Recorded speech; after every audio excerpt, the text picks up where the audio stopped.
Bir misal берип кетейин. Мисалы хадисте туура эмес түшүнүүдө эмне болушу мүмкүн, кандай бир кесепет болуп калышы мүмкүн.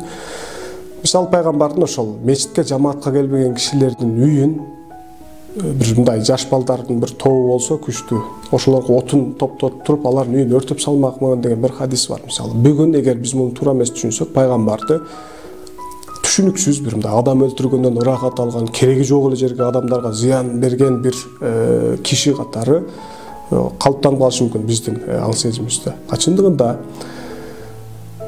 мечит дегенде биз бүгүнкү мечитти элестетебиз. Жамаат дегенде бүгүнкү мечитке барган жамаат. Ал эми мечиттин функциясы дегенде бүгүнкү мечиттин функциясын элестетип бул хадисти колго ала турган болсок, биз жагылып калабыз.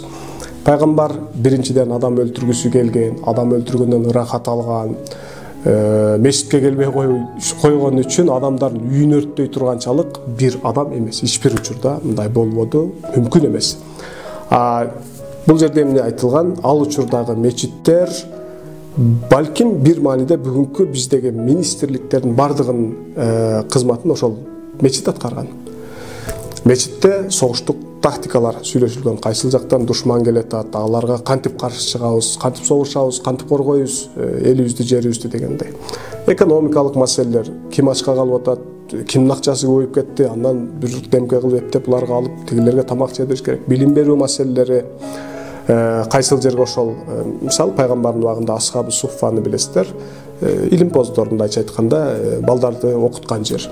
Ошол жерде мисалы ким акча берет, балдарды кантип топтойбуз, кайсыл жерге уктатабыз, кайсыл тамакты жейт, кантип окушат.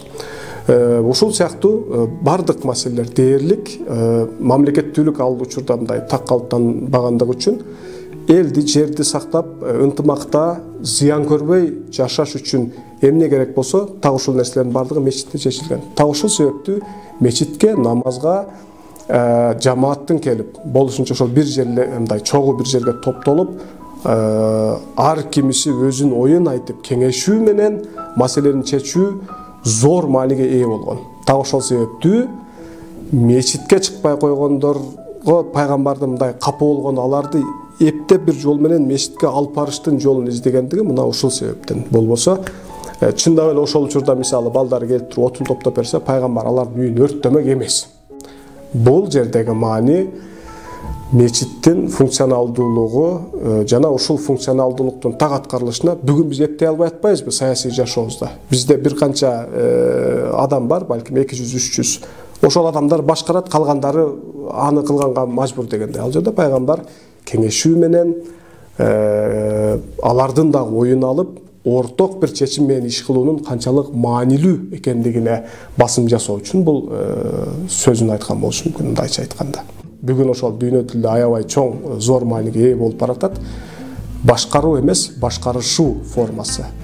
Англисчеси to govern, башкаруу. Ал эми башкарышуу governance.